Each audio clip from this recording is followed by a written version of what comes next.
A hostile shore, a freezing sky. Over salt-bleached dunes, sentinels watch out the sea. The fallen, long forgotten. The nature of that burial is like nothing we've ever seen. A mission, a sacrifice, unremembered.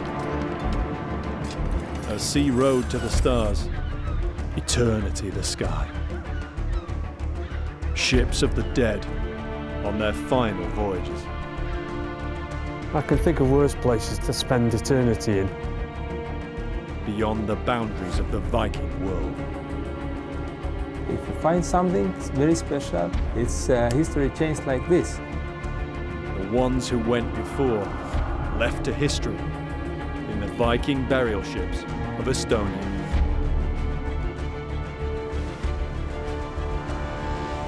From the late 8th to the mid-11th centuries, the Scandinavian peoples burst from their frontiers almost wherever the seas could take them. Through archaeology, now we can explore the world of Viking life by understanding the realm of the Viking dead.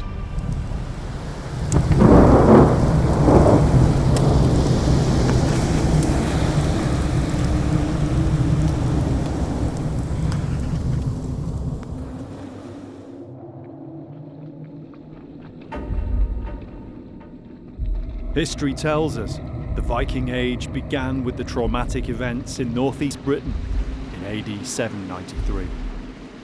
Scandinavian ships were not unknown around the coasts of England. They were maybe a welcome sight, bringing trade goods and news from across the North Sea. But when a famous Christian monastery was suddenly sacked, that all changed. Shockwaves went through not just Britain, but across the Christian world. So the page turns and a new period begins. But did the Viking Age really begin like this, so abruptly?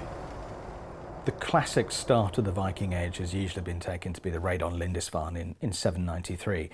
But that's a very artificial way of viewing what at the time obviously was just life.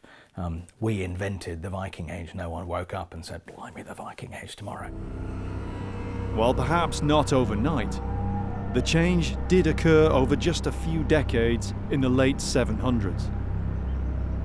The few records we have show a steady increase in raiding, until in the 800s, the upsurge is so great that we define it as a new age of the Vikings. But as so often with history, the edges of these ages are blurred. Scandinavians didn't just appear out of the blue, like a previously unknown culture. Evidence in archaeology and literature, epic poems like Beowulf, suggest Scandinavian influence in Western Europe and elsewhere, centuries before the year 793. It's clear that Scandinavians are visiting England, visiting the West, long before the Viking Age. What is changing there is that these familiar people are coming with violence rather than with goods to trade. The question is why? There's no one single answer that explains why Scandinavians started to move out into the wider world. As ever though with human history, it was a confluence of push and pull factors. Things that forced and things that drew people. Above all, when we think of Vikings, we think of their raids for loot and plunder. But in the early part of the age, they didn't really have a coin economy as such. It wasn't about the cash itself, but what it could get you back home. The Vikings are not just the people in those longships. They're a whole culture back in Scandinavia. The raiders are part of that. They're part of a way of life. And the reason they're doing the raiding connects to that way of life. It may be that they're trying to improve their social prospects back home, to buy a farm, to be able to afford to get married, things like that. Some of those people are going abroad and trying to change their fortunes. Some of the people are fueling that process at home with the proceeds of what they bring back from abroad. In 2008, an archaeological discovery reinforced the idea that these migrations had been going on long before the Viking Age, with startling evidence. It was the chance find of a grave with Viking artifacts and a ship, a Viking longship. But this find wasn't in Scandinavia. We know the land now as Estonia. Salme, on the island of Saaremaa, off the Estonian coast. It was almost too good to be true. The skeletons and artifacts here seemed for the most part very well preserved. Vikings buried with their swords, with the remains of their vessel. News of the discovery spread around the world. Archaeologists like Tim Sutherland were immediately captivated. It's boys' own stuff, it's Vikings, it's ships. You've got Viking warriors, you've got Viking swords. Finding all these things in one location, just below the surface, just ready to be uncovered. It's almost the stuff of dreams. Tim's come to Estonia to find out for himself about the finds and the archaeological project to recover them. He'll attempt to discover more about the individuals who are buried there centuries ago. Boat burials are one of the icons of the Viking Age and the centuries before. They're rare and always important archaeologically, and this one certainly stood out from other excavated examples. I'm interested in ship burials anyway, so I was excited about that. I think the thing that caught everyone's attention was the number of bodies on board. Before the first boat, the smaller one, was discovered, I think the largest number of bodies buried at the same time in a boat was 4. At Salma, there were 7 bodies, in itself the most ever found in a ship burial. And later, that number would increase. This was just the beginning. It's truly astonishing. The nature of that burial is like nothing we've ever seen. Geology and soil always affect archaeology, especially in the preservation of bone and artifacts. At Salma, the boat itself had completely disappeared. At first, the archaeologists had no idea there'd been a ship there. It was only when they discovered patterns of small iron finds. Some of these ship's rivets are among the artifacts from the dig, on display in Estonia's capital, Tallinn. I mean, if you look at the ship's rivets, or the nails, the pieces of iron that held the boards together, they're in fantastic condition. You can actually see the heads of the rivet where they've been hammered over. You can see where the nail has been put through a washer and that's been hammered over. And the condition is amazing, considering they're 1,000 years old. We've been looking for arrowheads in a field in France, half of the age of these, and we can't find any trace of them. And they might have just disappeared in the acidic soil. The Salma dig was in sandy soil near the shoreline with low acidity. The timbers and all organics, apart from most of the bone, had gone. But like the rivets, the other metal finds were well preserved. Many of these artifacts, some richly adorned with precious metals, were very similar to finds from Sweden in the Viking Age. This was around 150 miles east of Sweden. Nothing like this had ever been found here before. What was going on? This is how Salma began to change perceptions of this part of the world in the Viking Age, for archaeologists and historians. John Haywood is an historian and writer. He travels and lectures widely in Scandinavia and the far north. It's through archaeological finds that you begin to be able to place Vikings in places that we didn't know they were, and in many cases at times that we didn't know they were there. When the Salma finds were carbon dated, this is exactly what happened. The artifacts and bones couldn't have been from the accepted Viking Age. This is a find of basically a burial of 2 ships full of Viking warriors that dates from around about the middle of the 8th century. And that is about getting on for half a century before we conventionally think about the Viking Age even having begun. The finds dated to approximately 750 or even as early as 700 AD. Vikings before the Viking Age. The Baltic Sea is a kind of Mediterranean of the north. It's enclosed by North Germany and Poland, as well as Scandinavia and the Baltic countries. We think of the Viking Age beginning as Scandinavians came westwards to Britain, but it made just as much sense for them to head eastwards. To us, looking at the Baltic, the far side of the Baltic, it seems like it may have been the edge of the world. Certainly, if you were living in England or Francia, the Baltic was probably even slightly over the edge of the world. There's a scarcity of written records from this time. Most of the sagas that give us some understanding at least of Scandinavian culture are from several hundred years after the Viking Age ended. So Viking history in the Baltic and elsewhere is driven very much by archaeological finds like Salme. And it seems there was a lot more going on than was previously suspected. I think one of the things that the Salma find is really telling us is that there is a whole world of interaction in the east, in the Baltic. This is not unknown territory for the Scandinavians. Tim is travelling to see the site for himself. Guiding him is one of Estonia's most experienced archaeologists and the man who led the excavation team, Jüri Piets. The region, in Viking times and before, must have been remote, a wilderness. Jüri was used to excavating in the area, so he was given the task by the Estonian Heritage Board.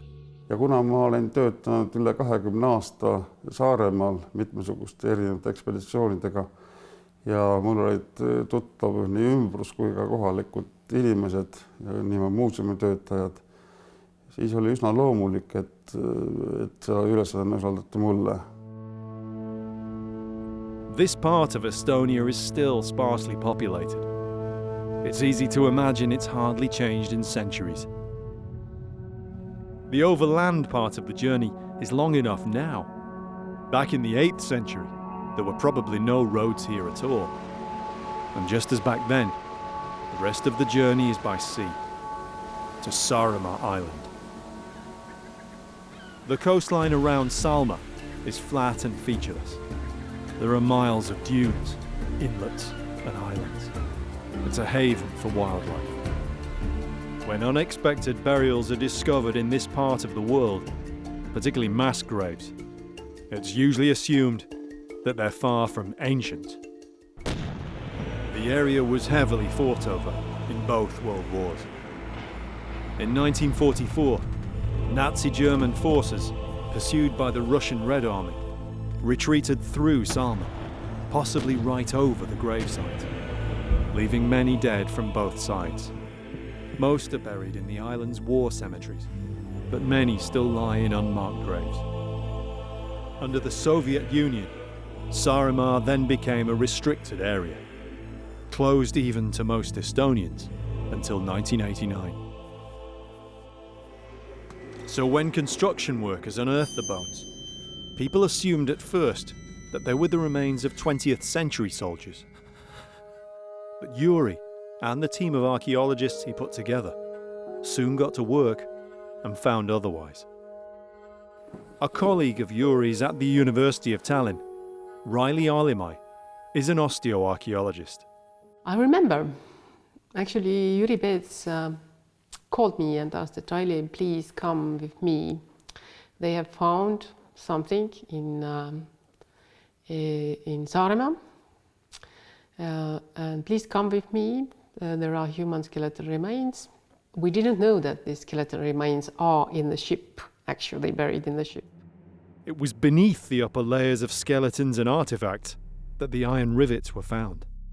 Like the others, Marga Konsa from the University of Tartu was surprised to find that it was a boat grave. They're known in Scandinavia, Britain and Western Europe, but none had been found before in Estonia. I think the first difficulty what we had we didn't know how to excavate the boat. It was first boat, prehistoric boat in Estonia. It is not very scientific, but we started Googling how to excavate a boat burial. Marga and the team adapted to the task and carefully recovered hundreds of rivets, accurately recording their positions, so they were able to bring the lines of the long-disappeared boat back to life. All the while there was the pressure not to hold up construction work too long. The archaeologists also found themselves under pressure of a different kind throughout the excavations, mainly due to the site's location. As well as the main road, it was right by a school building. Hundreds of people visited us and they asked questions, and jury was very polite and always explaining and discussing and all the things. First, it was a little bit disturbing, and I haven't used to do my job like some rock star or celebrity. Maybe it sometimes was a little bit difficult even, because we have photos when we have nearly 100 people watching what we are doing.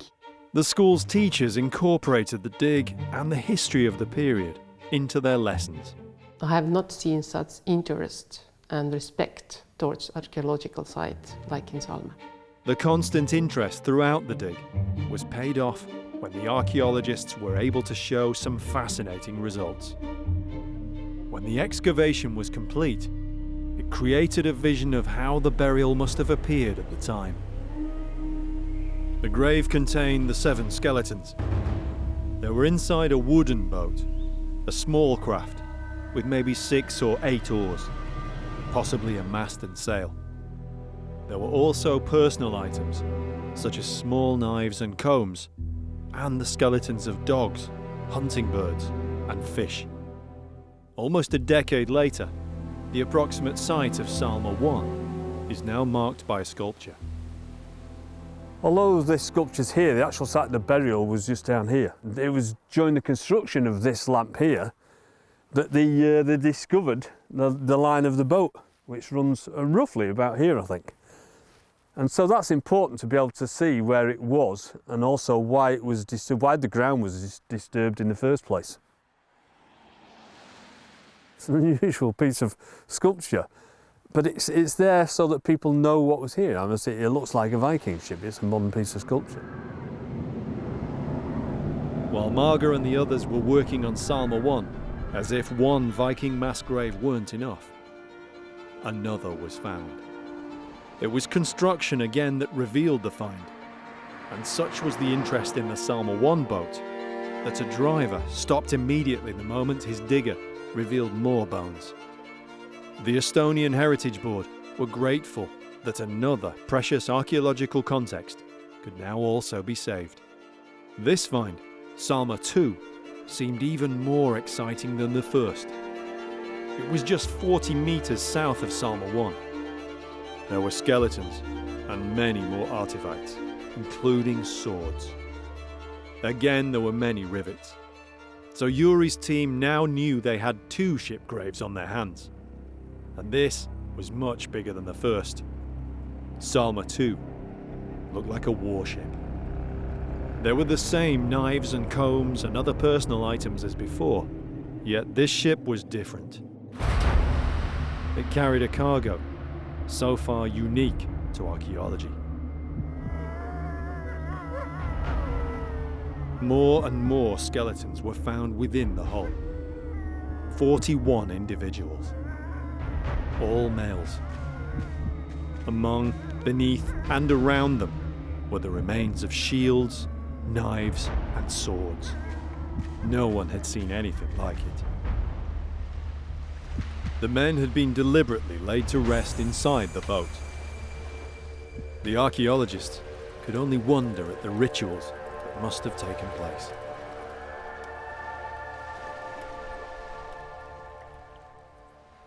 For me, as someone interested not only in boat burials, but particularly what we call mortuary behaviour, what do people do at a funeral? The funeral rites at Salma are utterly amazing. You have all these guys piled up in a mound of dead men, lots of birds and fish and dogs, really quite odd things, at least the birds and fish, to deposit in a grave like this. In all, both boats took more than 2 seasons to fully excavate. It was a surprise to everybody that Salma 2 was even closer to the school, just meters away from it. Somehow the grave had gone undiscovered, even when the school was built. For Yuri, Salma 2 was much more complex to excavate than its forebear, Salma 1. So the weather's not very nice today, but what was it like during the excavation? No üldiselt oli meil ka selliseid halbasid ilmasid, eriti sügise poole, kui ekspeditsioonid läksid pikale venisid. Not only is it a multiple grave, but also it is in a ship. So what was it like when you first found it? It must have been an incredible feeling. Ja see oli kindlasti väga selline tohutu üllatus oli. Kõigepealt me ei uskunud, et siin üldse laev siit välja tuleb. Ja siis muidugi jah, sellega koos tuli ka siis muidugi selline tööpinge ja kaevamise muutusid selliseks väga täpseks ja korralikuks. The school children saw daily the ship's cargo of the dead emerging one by one from the sandy soil. Ja üks põhiline küsimus oli see, ja imestus oli, et kui ilusad valged hambad nendel on. Not only bones, but swords and other weapons littered the grave. Some were decorated with precious metals and even jewels. One of the problems is the question of security, because obviously if you are excavating over a long time, you have things in the ground that you need to leave in the ground. Obviously, there is a ship full of Viking swords. No me elasime siin kõrval ja üldiselt me pidasime kaevamist kogu aeg silma peal ööpäeva ringselt ja meil oli väga hea valvekoer oli. Napoli mastiff ja see oli argument. I just picture that. Yeah, a guard dog sitting over the mass grave of people. It must have been a really weird sight. Napoli mastiff. And from what we can see here, it is so lucky that the site survived, because there are electric cables running through it and there is a road running through it. In fact, the excavation revealed that Salma 2 had had narrow escapes even before the school was built. A Second World War soldier's grave was dug right by one side of it, and there was a bomb crater on the other. It was as though something had wanted the grave to survive for posterity. But what did they learn about the site back in Viking times, when the men were buried here? So at the time of the excavation, was it very similar to it is now? Obviously there is a school behind us, and lots of trees and the roads and everything. Was it very similar then? Ma ei usu, et sel ajal, kui siin toimus see sündmus, Salme sündmus toimus, et sel ajal siin puid kasvas. See oli ilmselt lage rannaäär ja siia lihtsalt tõmmati laevad siis mingil põhjusel randa ja võib-olla nende võrdluses peeti siis lahing maha. With no evidence, it's hard to be sure what happened. Perhaps the boats had put in here. They could have been part of a small fleet, traders, or a raiding flotilla. Maybe there was an outpost or settlement here. But something befell their crews. When all the finds underwent recording and conservation, it was clear that there was strong contrast between the two boats, and not just in the numbers of skeletons. There are not so many artifacts in the first boat. And when the second boat was found and we had the opportunity to compare the artifacts, it's quite obvious that they are different kind. In the second boat there are lots of higher status artifacts, but they are not present in the first boat. It could be that there are social differences between those men. It looked like the smaller boat was for the servants or attendants. So who or what were the higher status men in the larger boat? Perhaps the artifacts they were buried with can provide answers.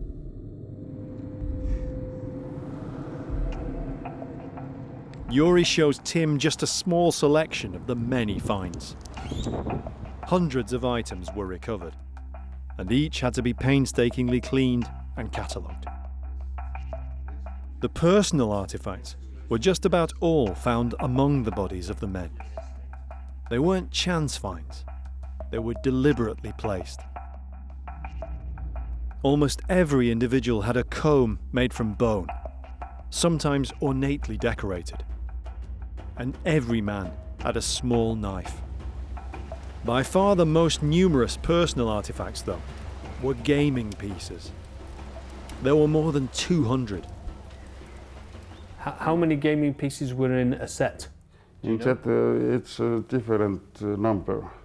And its game is Hnefatafl. It's a central figure in this was king. Right. So it's slightly like chess in that there is a king piece, yes. And the aim is to attack the king. Yes. Hnefatafl was a board game that travelled wherever the Vikings travelled. Like chess, it was a game of strategy. And it was obviously important to either the dead or the men who buried them, or both. The object was for one side to try to capture the king, while the king's defenders had to try and help him escape. The most distinctive piece, then, was the king piece. These look to me as if they have been turned on a lathe. They put it on a lathe and then they've turned put it in lathe and grinded it and polished. The artifacts certainly seem to build a picture of the culture in which these men lived. Whatever their rank in the hierarchy, this was a warrior society. Strategy, skill, guile and strength were all prized attributes. We tend to think of gaming pieces as a rather elite kind of object. They're a sign of, almost like a sign of intellectual pursuits. You have the leisure time and you have the brain power to play strategic games. At Salma, the gaming pieces are mostly just strewn over the dead. There's several hundred of them. And we can picture whoever it is that's burying these guys, almost like sowing seeds. They're just strewing the gaming pieces over the bodies. Presumably the bodies of their friends, people they knew. It's quite a scene. There was one gaming piece among all the others in the burial that's still the subject of much debate. In the centre of the pile of dead men, there's one particular body that doesn't really have gaming pieces on him, except for one, and he has the king piece, and he has it in his mouth. We shouldn't really speculate what that means, but you know, it certainly stirs the imagination. When it comes to the artifacts from the site, it's impossible to see past the other items buried with each man. The swords. There are classic double-edged Viking swords, large single-edged langsaxes, and shorter machete-style scrammus axes. Obviously they're a kind of iconic object for the Viking Age. They're the thing that every proper Viking ought to have and so on. But I think before Salma, we'd never really imagined that everyone on a mission like this might have their own sword. There are literally more swords than men. It's also interesting how they're buried. Not all of them are buried in the same way. So the single-edged swords are placed with the hilt down. And then if we look at the double-edged swords, they've been bent up, they've been burned, we sometimes say that weapons are killed, weapons are deliberately broken. This isn't unique to Salma. It's common in Viking burials. But rarely, if ever, is it seen on this scale. It points to some kind of meaning in the burial ritual. There's been a lot of speculation about what that means. Are they killing the weapons because they're accompanying someone else who has died? So must the objects die along with the dead person? Is it a way of making them usable by the dead in the next life, where they're going? Or is it instead a kind of protective measure for the living, so that the dead don't return and annoy you? I suspect that this neutralising of the weapons is a protective measure, but we can't be sure. The gaming pieces, the personal items, the higher status men in the larger boat, lower status in the smaller. It's a glimpse into a very structured society. What of the dead themselves? Analysis of all the bones is still ongoing, but some evidence has already been found about what might have happened. And what kind of men some of them might have been. We're surrounded by some of the Salma burials. I mean, did you know how big it was, or was it just the top skeletons you could see initially? At first we saw the top skeletons, 6 skeletons, but then we cleaned around the area and we saw skulls one by one appearing up. Most of the skeletons in Salma too were found compressed in one area of the boat, ahead of where the mast would have been, almost like a cargo. Riley and the team had to gain an understanding of the complex and compact space that they were excavating. So there are a lot of artifacts, there are obviously lots of skeletons, and they're all mixed up. But in order to record all that, you need a lot of detail and lots of different people who have different specialities. You're the osteologist. So how does all that work in terms of putting it all together? For me, it was the most important to get overview how the bodies have been put into the ship and how they are placed and how they relate to each other, and that's why we used GPS. By carefully logging the position of each skeleton, Riley was able to create a 3-dimensional record of the grave. From the way the bodies had been placed in the grave, Riley soon formed an impression of the dead, perhaps a clue to who or what they had been. It's like a military burial. It's very regular. They are buried in layers. It's almost like a formation, a parade order, a hierarchy. Or, simply stacked in layers, a ghostly cargo. It was evident from early on that these men hadn't died from natural causes. You've said that there is lots of evidence of skeletal trauma. Can you show me some of it? Yes, please? there are. For example, this skull has multiple trauma. Right, so that's quite obvious. So that's one there. So that almost looks like a stab. It's almost in the shape of a sword, isn't it? Yes, might be.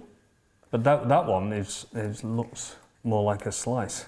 I've seen quite a few skulls with trauma on. So to me, that looks like a long blow that's gone into the side. And in that respect, they are typical sword wounds or axe wounds. And in cases of Rwanda, where they're using machetes in the 1980s, you get exactly the same trauma on the skulls, which is really disturbing considering it's a few decades ago. Whatever happened, it was brutal. Around half of the skeletons, where bone has survived, show trauma. This and other evidence enabled Riley to come to know skeletons as individuals.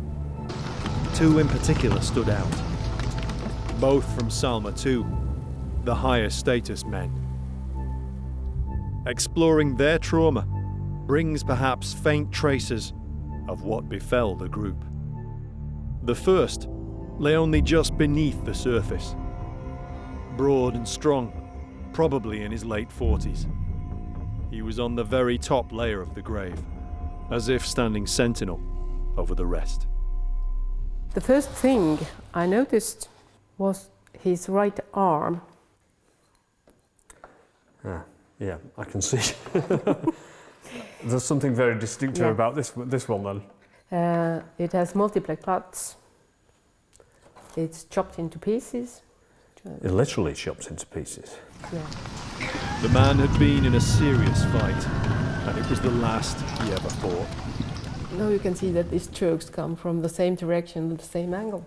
Yeah, it's 1, 2, 3, isn't it? That definitely looks like somebody's hacking at somebody like this. So somebody is attempting to disarm him in the most graphic way possible, and that is to chop his arm off. That's very... Then he was put back in the grave with the sword in his hand again. Yeah. Very weird. That is fantastic. And this wasn't all. Riley found the skeleton was covered with weapon trauma. It's as though the individual was first wounded, then overwhelmed. So that's the back of the lower foot. Yeah, this is Yeah. left foot. So somebody has slashed at a foot. It would really hurt, but it wouldn't really disable them, would No. it? No. Painful, but you could work. You can still fight. He's got wounds to the feet, he's got wounds to the arm, and he's got wounds to the head. Are there any other wounds on him? It seems he took everything that was thrown at him. But still, they had to be brutal to finish him. It does look like somebody's tried to decapitate him. Yes. But because he was very robust, they didn't So, manage. so they've chopped into the neck, Yeah. but it's not... But they didn't manage to decapitate it. It's hard to be sure, but the wounds don't seem random, as if received in the chaos of a large action. There are so many variables, but it's though this man was surrounded before he was overcome. I'm suspicious. I don't believe in anything at the moment, but I think, one thing is I don't believe it's a huge battle, some kind of. I think it's something, some kind of conflict, unexpected, something unexpected. In my opinion, they were not prepared to something. Further clues in the grave hint that the man was regarded with respect, at least by those who buried him. This person is now incapacitated and somebody is attempting to take his head off. And they put the head back. And they've put the head back. That means in the burial. That is somebody who is trying to treat these people with the ultimate respect, because they're trying to make them whole again at the time of burial. Especially this first skeleton. Yeah. We don't know if it was a battle, an ambush, or even single combat. The man took many terrible wounds. He was the first to be excavated, yet the last to be placed in the grave carefully and with his brutally severed arm. He was still holding the sword. Holding sword. So somebody is almost putting these people back together again. That is absolutely fantastic. And he went to Valhalla. There was one more detail that Riley found significant about the way the man had been laid to rest. He was lying, looking left, and all the other skeletons in the row were looking right. So, it seems to me that he was some kind of, I don't know, important. So this person has been individual. treated very distinctively very compared to the distinctively. others. So that marks him out as a different person in that respect. His head turned as if looking over his comrades, buried together in the top layer. The front rank, buried under their shields. It was beneath these, in the centre of the grave, that the second skeleton, which caught Riley's attention, was buried. Younger than many of the others, probably in his 20s, and slighter than the big men buried around and above him. And there was something else. This man has I can see. very interesting trait. It's probably...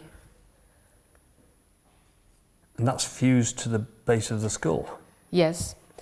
It's called occipitalization of atlas. This means that the first vertebral is fused to the occipital bone. It's a common condition of the upper spine, and one that's often congenital. But it's perhaps not associated with someone who made their living as a warrior. So would that make his neck stiffer, or just he would not have the same sort of movement? Usually it's very difficult to turn head. To like rotate this. it? Yes, to Right. rotate it. And sometimes it gives headaches. It might be a little bit difficult, for example, if you fight with somebody that you can't turn your head left and right. So it restricts might be, the overall movement of the head. You don't have this view, you cannot see from side. Artifacts around this skeleton seemed also to mark the individual as someone unusual. One of the highest status swords seemed to belong to him. And also, this was the skeleton found with the king gaming piece, either by or inside his mouth. This is one of the questions about this grave, isn't it? Is where the gaming piece was in relation to his mouth. And it was a king piece. It was the most prominent piece. Yes. Right. Yes.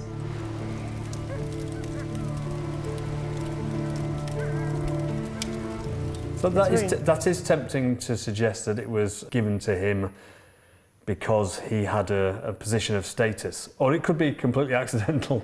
I could say it could be accidental also. Yeah. Because sometimes these kind of small items move in the grave. It was covered like a carpet of gaming pieces. In this area, a lot of gaming pieces were found. Yeah. This was not the only one, so that's why I think it might be accidental also. Yeah. It might be intentional also, so it's difficult to say today. Was it chance? Or perhaps intended? The only way of marking him out for sure to the recipients in the next world. Scandinavian folklore, the Valkyries. 2 individuals among more than 40. One older, probably a soldier, perhaps a defender, singled out in a position of honor in the grave, as he was in life, perhaps in duty. Another younger, slighter, perhaps well-born, richly equipped, a leader, a noble, or simply perhaps a treasured son or brother. We're unlikely ever to know for sure.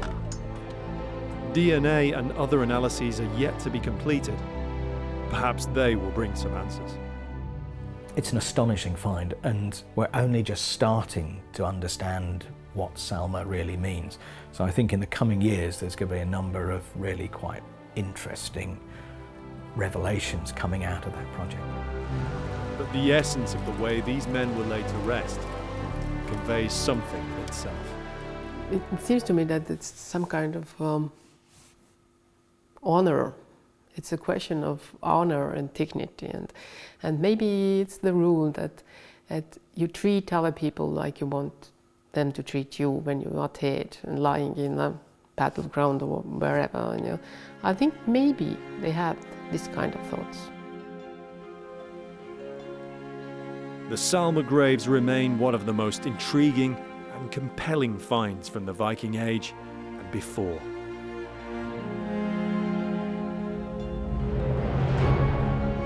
These people were buried with honour and with the respect that the people who buried them thought they deserved. And it's not a bad place to lie, is it really? The men who were buried on that remote, sandy shore were among the first of the Viking dead. Those men buried in Salme, they will live in eternity.